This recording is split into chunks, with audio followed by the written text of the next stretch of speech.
오늘 말씀은 사도행전 27장 27절부터 37절까지의 말씀입니다. 열 나흘째 되는 날 밤에 우리가 아드리아 바다에서 이리저리 쫓겨가다가 자정쯤 되어 사동들이 어느 육지에 가까웠는지는 짐작하고 물을 재어보니 20길이 되고 조금 가다가 다시 재니 15길이라 암초에 걸릴까 하여 고물로 단 넷을 내리고 날이 새기를 고대하니라. 사공들이 도망하고자 하여 이물에서 닷을 내리는 채하고 거룻배를 바다에 내려놓거늘 바울이 백부장과 군인들에게 이르되 이 사람들이 배에 있지 아니하면 너희가 구원을 얻지 못하리라 하니 이에 군인들이 거룻줄을 끊어 떼어버리니라. 날이 새어가매 바울이 여러 사람에게 음식 먹기를 권하여 이르되 너희가 기다리고 기다리며 먹지 못하고 줄인 지가 오늘까지 열 나흘인즉 음식 먹기를 권하노니 이것이 너희의 구원을 위하는 것이요 너희 중 머리카락 하나도 잃을 자가 없으리라 하고 떡을 가져다가 모든 사람 앞에서 하나님께 축사하고 떼어 먹기를 시작하매 그들도 다 안심하고 받아 먹으니 배에 있는 우리의 수는 전부 276명이더라. 아멘. 이 사도행전 27장에 나오는 이 배 세팅을 가만히 들여다보면 요나서하고 좀 상당히 비슷하다는 느낌을 받습니다. 하나님을 피해서 다시스로 도망가려는 배를 탔는데 하나님이 그 길을 가로막아 서셔서 풍랑을 보내시고 또 그 배에 있는 사람들이 요나로 인해서 고통을 겪었죠. 이 27장에는 보면은 사명을 이루는 길을 위해서 로마로 가는 배를 탔는데 원수가 움직여서 이 사명 길을 뒤흔들어 놓으려고 결국은 유라굴라 광풍이 왔습니다. 그리고 이로 인해서 배에 있는 사람들이 고통을 겪습니다. 요거까지 보면 세팅이 좀 비슷한데 다른 부분이 있습니다. 27장에 나오는 바울이 탄 배에 찾아온 고통은 피할 수 있는 부분이었습니다. 바울이 앞부분에서 백부장에게 말했습니다. 이 항해는 대단히 위험하니까 배를 띄우지 말아라. 미리 백부장에게 경고를 했었어요. 그런데 백부장은 바울의 말을 듣지 않았죠. 선장과 선주가 괜찮다. 우리 경험으로는 아무 이상 없을 것이다. 라고 말하니까 결국은 이들의 말을 더 신뢰했습니다. 그래서 결국 이 항해가 시작되었고 큰 환난을 당합니다. 다시 말하면 이 배에 있는 자들의 고통은 각자 자기에게 책임이 있다는 것을 말하는 것이죠. 아무튼 이 유라굴라 광풍에 시달리면서 사람들이 보이는 반응이 세 가지로 분류가 돼요. 이 반응이 제가 볼 땐 매우 소중한 것이 고난을 당하게 되면 우리는 어떤 식으로든지 그 고난을 벗어나기 위해서 반응하게 됩니다. 특히 목숨이 위태로울 때는 고난에 직면하게 됐을 때 내가 어떻게 반응하고 있는가를 잘 들여다보면 그게 진짜 나의 모습일 가능성이 대단히 높습니다. 예를 들어서 먹을 것이 많이 있을 때 그 중에 내 몫을 가지고 다른 사람과 같이 나누고 함께 쓰는 것. 이것은 내가 정말 이타적인 사람인지 나누기를 기뻐하는 사람인지 알지 못할 가능성이 대단히 많아요. 그것은 풍족하기 때문에 나누는 거예요. 반면에 빵 한 조각 가지고 치열하게 싸우고 있는 과정 속에서 내게 준 3분의 1 조각을 가지고 내가 어떻게 움직이고 있는가를 보면 그 안에 진짜 나를 볼 수 있는 좋은 기회가 찾아오게 되는 것이죠. 그러니까 유라굴라 광풍을 맞이하여서 사람들이 보이는 반응을 보면 그게 그 사람의 내면에 움직이는 진정한 자기를 반영하고 있는 부분이다 라고 말을 할 수 있는 거죠. 첫 번째 부류의 사람이 바울과 같은 사람. 그는 지금 이 상황을 철저히 하나님 관점에서 봅니다.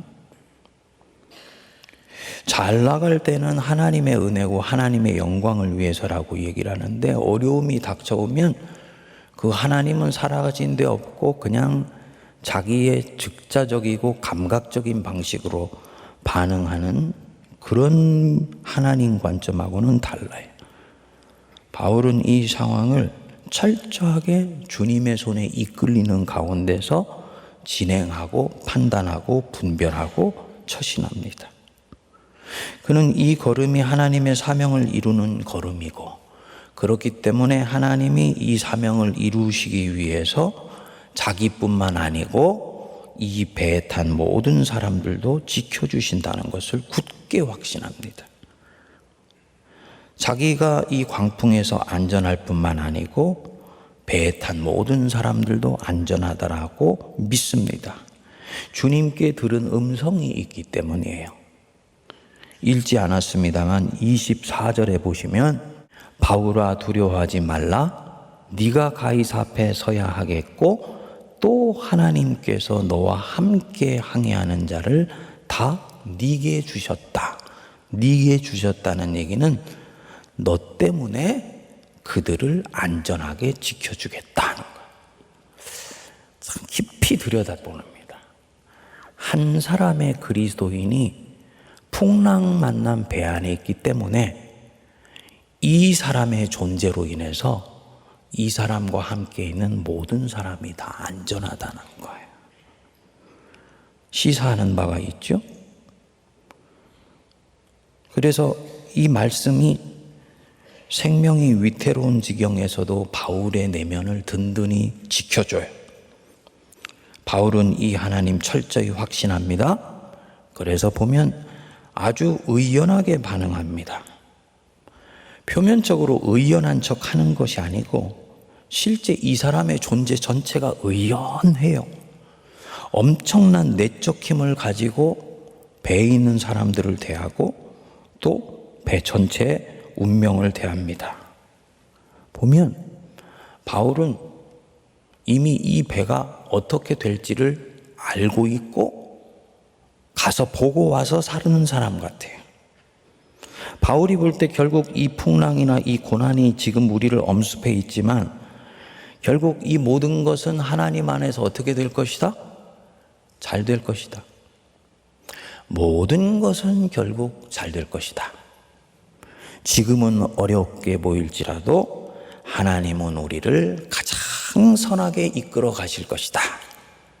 나뿐만 아니고 나 때문에 나와 함께 있는 사람들도 하나님이 지켜주실 것이다. 요 앵글 속에서 현실을 들여다보고 사람들을 대하고 위기와 고난에 그때마다 반응을 해요. 내적인 평안에서 세상을 보는 겁니다. 내적인 자신감으로 지금에 처해 있는 상황들을 해석합니다. 이 바울 안에는 보면 두려움이나 염려나 불안함이 없습니다.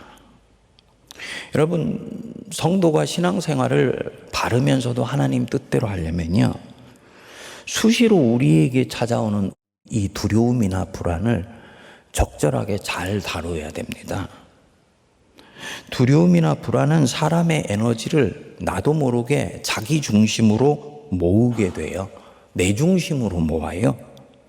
그래서 이 두려움이나 불안을 핸들링하지 못하고 이것에 그대로 노출되어서 반응하면 의식하지 못하는 사이에 두려움 때문에 살기 위해 반응하는 쪽으로 나를 몰아가게 돼요. 자연히 나는 그렇게 하고 싶지 않은데 이기적으로 반응하게 만들고 자기중심적으로 반응하게 만들고 심지어는 내가 살기 위해서 다른 사람을 밟고 올라가는 쪽으로 반응하게 만들어요. 바울은 이런 면에서는 정반대예요. 그는 너무나 이타적입니다. 자기 몸도 가누기 힘든데 사람들을 위로하죠. 음식을 먹으라고 권하고 지친 사람들에게 떡을 가져다 줘요. 35절 한번 보십시오. 떡을 가져다가 모든 사람 앞에서 하나님 앞에 축사하고 떼어 먹기를 시작하매 그들도 다 안심하고 받아 먹으니. 전후 맥락을 떼고 보면 이 27장 35절은 마치 초대교회 예루살렘 한복판에서 있었던 일들을 여기에 옮겨 놓은 것 같잖아요. 지금 풍랑을 만나서 배가 위태로운 지경이고 이 안에 있는 276명의 생명은 어떻게 될지 누구도 장담할 수 없는데, 바울은 천연덕스럽게 그 한복판에 떡을 가져다가 사람들 앞에서 하나님께 축사해. 그래서 떼어주고 자기도 떼어 먹어요. 그래서 이 바울이 가지고 있는 이 내적 평안, 바울이 가지고 있는 이 평안의 현존감이 다른 사람들에게도 알 수 없는 평안을 주면서 모두가 다 안심하고 받아먹는 거예요. 풍랑 때문에 지금 지옥 한복판에 있는데 그 속에 천국이 딱 그 장면에만 임한 것 같은 놀라운 신비한 능력이 지금 나오고 있지 않습니까? 누가가 의도했는지 의도하지 않았는지는 모르지만 사도행전 초반에 나왔던 예루살렘 공동체 서로 축사하고 떡을 떼어 먹으며 함께 교제하는 그 모습이 여기에서 재현된 것입니다.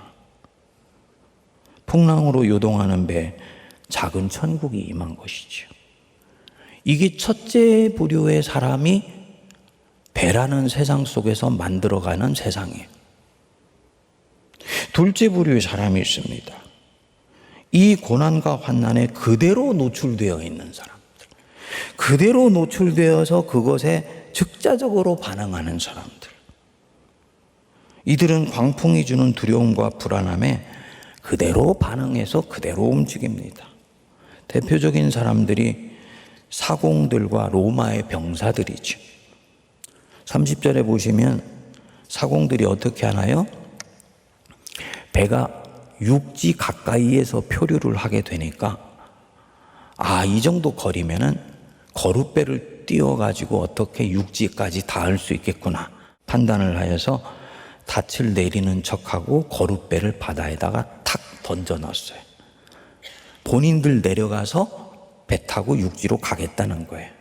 그러니까 본인들만 살짝 도망가서 살아나려고 하는 거죠. 아주 이기적이고 자기중심적입니다. 본성을 따라서 그대로 반응합니다. 이것을 보고 바울이 소리쳤습니다. 이 배를 떠나면 누구도 살 수 없습니다. 확신이 있어요. 배와 함께 있을 때, 나와 함께 있을 때만 살 수 있다고 보는 거예요. 하나님이 그렇게 말씀하셨으니까. 백부장과 군인들이 결국은 바울의 말을 듣고 구주를 끊어버렸습니다. 이들이 끊어버린 이유는요, 바울의 말을 꼭 들었기 때문이 아니에요. 우리 놓고 도망가려는 저 못된 인간들, 그렇게 놔둘 수는 없다는 것이죠. 로마 병사들도 비슷한 부류입니다. 배가 육지에 가까이에 보려니까 혹시 죄수들이 물에 뛰어들어서 무트로 도망갈까 염려되어서 죄수들을 그 아수라장 한복판에서 칼을 빼어서 소위 도륙하려고 하는 겁니다. 정말 피도 눈물도 없는 사람들이죠. 그렇게 시달리면서 여기까지 왔으면 이 배 안에 있는 276명은 운명 공동체예요. 여기에 탄 사람들은 계층도 다르고 배경도 다르고 인종도 다르고, 한 사람은 자연이고 어떤 사람들은 죄수요 노예일 수 있어요. 하지만 운명 공동체예요. 서로 시달리면서 긍휼히 여길 만도 한데 이들에게는 그런 것 없습니다. 내가 마땅히 할 일만 하면 된다 라고 아주 냉혹하게 생각하는 사람들. 그리고 이들 또한 배 전체의 운명에 대해서는 관심이 없어요. 내가 할 일만 하고 내가 윗사람에게 문책받지 않고 잘 보신하면 된다라고 생각하는 거죠. 세 번째 부류의 사람이 있습니다. 첫 번째 부류의 사람에게 감동된 사람들, 백부장입니다. 원래는 두 번째 부류에 소속되어 있었을 것인데 이 사람은 첫 번째 부류의 사람이 그 풍랑 만난 배 위에서 행동하는 것을 자세히 옆에서 지켜보았습니다. 바울을 가만히 보니까 저 사람이 분명히 죄수인데 아주 특이한 종류의 죄수인 거지. 몸은 묶여있는 죄수인데 보니까 내면은 그 누구보다도 자유로워요. 풍랑 속에서도 너무나 고요해요. 가지고 있는 그 내적인 힘이 주변을 압도하고 있는 것을 봅니다. 아, 저 사람 안에 뭔가 신비한 힘이 움직이고 있구나 라는 것을 알아차립니다. 그래서 항해 전에는 이 사람의 말에 귀를 기울이지 않았는데 이제는 귀를 기울여요. 바울 말처럼 도망가려는 사람들 줄을 끊기도 하고 바울을 살리려고 죄수들을 죽이려는 병사들을 제지하기도 합니다. 첫 번째 부류의 사람에게 감화되어서 함께 하기 시작하는 거예요. 이 배가 우리 요나서를 해석했던 방식처럼 하나의 세상의 축소판이다 라고 본다면은 이 배라는 세상은 두 번째 부류가 세상을 장악하고 있는 것 같아요. 온갖 종류의 탐욕이 자유라는 이름으로 횡행해요. 아주 이기적이고 자기중심적이에요. 그리고 이들은 사실 배 전체에 대해서는 그다지 관심이 없습니다. 배 전체의 운명에는 그다지 관심이 없어요. 나만 살아남으면 되고 나만 잘 되면 된다고 생각하기 때문입니다. 예를 들어서 물에 빠진 사람이 있으면 어떤 사람은 물에 뛰어들어서 그 사람 건져주려고 그래. 어떤 사람은 자기는 뛰어들 용기가 없지만 밧줄을 던져주거나 구명보트를 던져주려고 그래. 어떤 부류는 자기 살겠다고 모른 척 지나갑니다. 그리고 이런 자기를 정당하기 위해서 온갖 논리를 가져옵니다.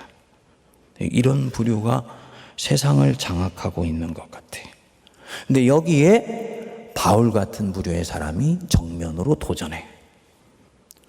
이 사람 배 전체의 운명에 치열하게 관심을 갖습니다. 276명 전체가 다 살아나는 것이 이 사람의 관심이에요. 한 사람도 잃어버리지 않기를 바란다. 그렇기 때문에 아주 공평하고 편당성 없이 전체를 위해서 처신합니다. 그리고 아주 평안하고 진정으로 자유롭습니다. 왜냐? 모든 것이 잘 될 것이라는 걸 믿기 때문입니다. 이 평안과 자유를 자기를 위해 쓰지 않고 배 안에 있는 타자들을 위해서 씁니다. 그리고도 행복합니다. 하나님이 나와 함께 하시고 계시기 때문에요. 만일에 이 존재가 배 안에서 뚜렷해지면 양심이 살아있는 사람들은 반드시 움직입니다. 요것을 일컬어서 우리는 전도라고 말하고 선교라고 말하는 거예요. 이 양심이 살아있는 사람들은 아직은 중립 상태에 있는 사람들이에요. 첫 번째 부류가 어떻게 행동하느냐에 따라서 첫 번째 부류로 오기도 하고 그리고 두 번째 부류로 그냥 자기를 던져버리기도 해요. 근데 이 양심 있는 사람들이 첫 번째 부류를 따라 움직이기 시작하게 되면 배는 점점 구원의 길로 접어들게 되는 거지요. 교회가 세상에서 어떻게 처신해야 되는지 보여주는 대목이라고 믿습니다. 성도가 세상에서 어떻게 처신해야 되는지 보여주는 대목이라고 믿습니다. 여러분, 우리 자신은 진정으로 어디에 속해 있을까요? 정말 바울에게 속해 있습니까? 나는 정말 편당성이 없나요? 나는 세상의 모든 이념으로부터 자유한 가운데 철저히 하나님 중심으로 세상과 사람들과 정치와 문화와 세계를 보고 있습니까? 이게 바울이야. 이게 바울의 길이에요. 그리고 이 사람은, 베라는 이 운명 공동체 전체에 대해서 집요하게 관심을 기울입니다. 이게 바울의 길이고 교회의 길이라고 믿습니다. 그리고 이렇게 처신할 때 그 안에 있는 양심 있는 사람들이 움직여요. 하나님을 몰랐던 사람이 저 사람을 통해 투영되는 하나님의 능력을 엿보기 시작하고, 그 하나님에 대해서 관심 갖기 시작하고, 아, 저 사람의 내적 자유함, 내가 진정으로 갈망하며 갖기를 원했던 것인데 라고 자기 내면에 숨겨져 있었던 영적 갈망을 알아차리면서 이 사람이 하는 말에 귀를 기울이기 시작합니다. 그리고 두 번째 부류의 사람들이 갖고 있던 터가 협소하게 좁아지기 시작하면서 탐욕이 역사할 공간이 지극히 제한되게 됩니다. 성도님들, 우리 세문안교회는 이런 부분에 있어서 참 좋은 전통을 가지고 있습니다. 언더우드의 개혁주의적 에큐메니칼 전통이라는 것은 철저히 선교지향적인 정신을 말해요. 복음이 온 세상에 퍼지며 하나님의 나라가 이 땅에 오게 하는 일을 위해서는 모든 사람과 연대하고 모든 사람과 대화하며 그 어디에도 편당성을 갖지 않습니다. 장로교 목사이지만 장로교 목사로서만 제한되지 아니하고 감리교와 성공회와 다른 분파와도 기꺼이 연합하고 연대할 수 있습니다. 한쪽으로 치우치지 않는 거예요. 좌로나 우로나 치우치지 않는 거예요. 특정한 흐름에 자기를 일방적으로 편승하지 않는 거예요. 이유가 뭡니까? 그 배의 나머지 모든 사람들도 다 구원의 길에 이르게 하기 위해서입니다. 철저히 하나님 중심으로만 처신을 합니다. 오늘 하루 우리가 묵상하면서 내가 정말 지금 어디에 소속이 되어 있는지 깊이 들여다보면서 풍랑 만난 배 전체의 운명에 깊이 관심하시는 예수 그리스도 안에 뿌리를 둔 이 바울이 내 자신이 되고 바울의 걸음이 내 걸음이 되게 해달라고 함께 기도하십시다. 기도하겠습니다. 주님, 묵상하면 묵상할수록 감격스럽고 은혜로운 본문이나 한국교회라는 배를 생각하면 우리 자신의 옷깃을 여미게 하며 주님 앞에 고개를 숙이게 합니다. 우리가 몰랐던 이 영혼의 사각지대, 우리의 어두운 그림자를 말씀을 통해 비춰 보여주심을 감사합니다.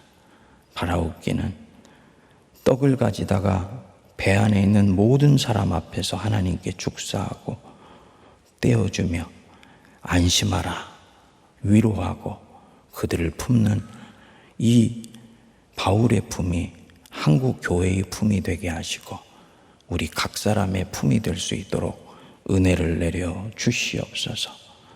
치우치지 않게 하시고 편당성 갖지 않게 하여 주시고 좌로나 우로나 치우치지 않고 그리스도 예수께 붙들림 받은 것 잡으려고 십자가와 부활의 능력에만 확고히 서는 우리 모든 교회와 우리 성도들 되게 하여 주시옵소서. 그래서 이 유라굴라 광풍으로부터 배를 구원하며 마침내 모든 사람들이 상륙되어 구조되는 종말의 은혜를 경험하게 하여 주옵소서.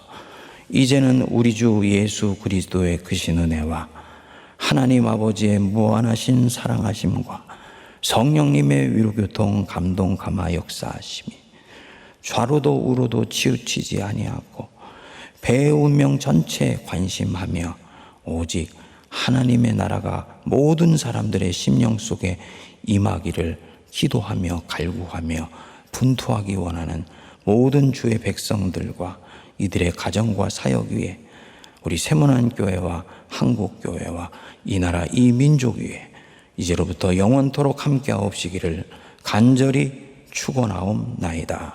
아멘.